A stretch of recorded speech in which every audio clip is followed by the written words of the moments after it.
Hey guys, welcome to Naniartstudio. நான் இன்னைக்கு உங்களுக்கு சூப்பர்வான ஒரு greeting card எப்படி மேக் பண்ணலாம் அப்படிங்கறத சொல்லி கொடுக்க போறேன். அதுக்கு வந்து ஒரு கார்ட் வேணும். இது வந்து என்னோட old painting. நான் ஒரு watercolor paper, அதாவது வந்து 300 GSM பேப்பர்ல வந்து பெயிண்ட் பண்ணி எடுத்துக்கிறேன். Then brush pen வேணும். நான் இன்னைக்கு யூஸ் பண்றது Camlin brush pen. உங்ககிட்ட வந்து என்ன ப்ரஷ் பண்ணி இருக்குதோ நீங்கள் அதை எடுத்துக்கோங்க. நான் இன்றைக்கி என்ன கலர் யூஸ் பண்ண போகிறேன் அப்படின்னா ப்ரௌன் அண்ட் பிளாக் யூஸ் பண்ண போகிறேன். ஆக்சுவலாக இதில் வந்து 12 கலர்ஸ் இருக்குது. நீங்கள் இந்த ஒரு பேக் வாங்கினீங்க அப்படின்னா உங்களுக்கு பிடிச்ச கலர்ஸ் யூஸ் பண்ணி நீங்கள் அழகாக ரைட் பண்ணலாம்.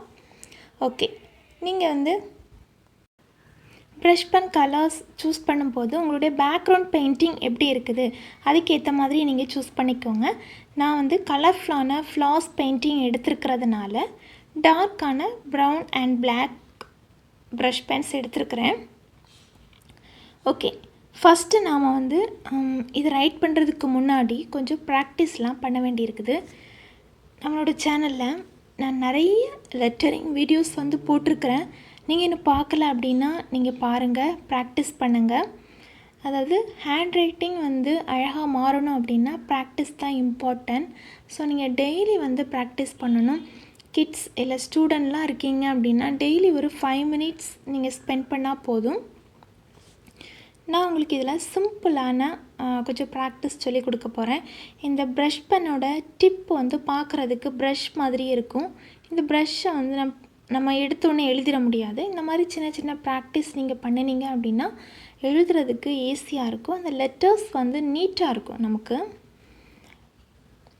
ஃபஸ்ட்டு நான் வந்து ஒரு நல்ல பட்டையான லைன் போட்டிருக்கிறேன். அப்புறம் மெலிதான ஒரு லைன் போட்டிருக்கிறேன்.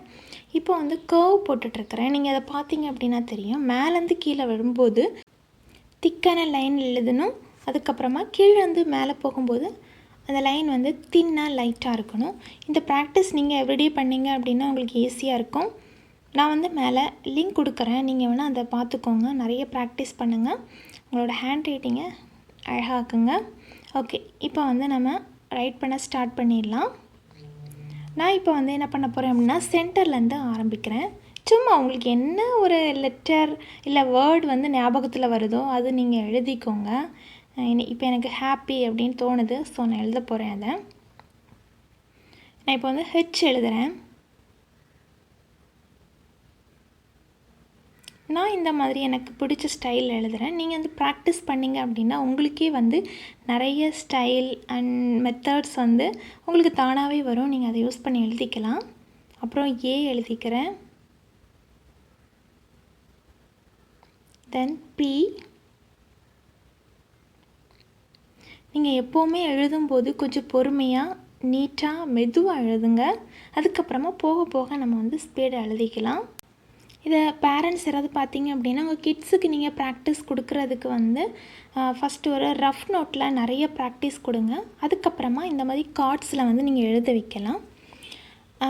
இப்போ நீங்கள் ரஃப் நோட்டு அப்படின்னா கடையில் போய் வாங்கணும் அப்படின்னு கிடையாது. நம்ம வீட்டில் இருக்கிற சின்ன சின்ன A4 சைஸ் பேப்பர்ஸ், அதாவது ஒரு சைடு வந்து பிரிண்ட் இருக்கும், இன்னொரு பக்கம் வந்து எம்டியாக இருக்கும். அந்த மாதிரி வந்து A4 சைஸ்லாம் இருந்தது, A4 சைஸ் பேப்பர்ஸ் இருந்தது அப்படின்னா அதெல்லாம் கூட நீங்கள் அழகாக ஒரு ஸ்கெட்ச் புக் மாதிரி பண்ணி நம்ம கிட்ஸுக்கு கொடுக்கலாம். அவங்களுக்கு இது இன்ட்ரெஸ்டிங்காக இருக்கும். நம்ம அம்மாவே பண்ணி கொடுத்தது அப்படின்னு சொல்லிட்டு அவங்க ரொம்ப இன்ட்ரெஸ்ட்டாக எழுதுவாங்க, நல்லா ப்ராக்டிஸ் பண்ணுவாங்க. இந்த மாதிரி நீங்கள் பண்ணி கொடுங்க. ஏன்னா இப்போது நம்ம வந்து ஓரளவுக்கு எல்லாருமே கொஞ்சம் ஃப்ரீயாக தான் இருப்போம் வீட்டில். ஸோ இந்த மாதிரி மெத்தட் வந்து நீங்கள் யூஸ் பண்ணிக்கலாம். கிட்ஸை வந்து கொஞ்சம் என்கரேஜ் பண்ணி எழுத வைக்கலாம். ஓகே, இன்றைக்கி வந்து எனக்கு சிம்பிளாக ஹாப்பி லவ் அப்படிங்கிறது வந்து மைண்டில் இருந்தது, நான் அதை எழுதியிருக்கிறேன். ஓகே, இப்போ வந்து சின்னதாக ஒரு நம்ம ஷேட் கொடுக்க போகிறோம். இப்போ நான் ப்ரௌன் இட்டு அதை எழுதியிருக்கிறேன். பிளாக் யூஸ் பண்ணி சின்ன ஒரு ஷேட் வந்து கொடுக்க போகிறேன். நீங்கள் ஷேட் வந்து கொடுக்கும்போது எப்போவுமே அதாவது அந்த லெட்டர்ஸ்க்கு ரைட் சைடில் வந்து நீங்கள் ஷேட் பண்ணணும்.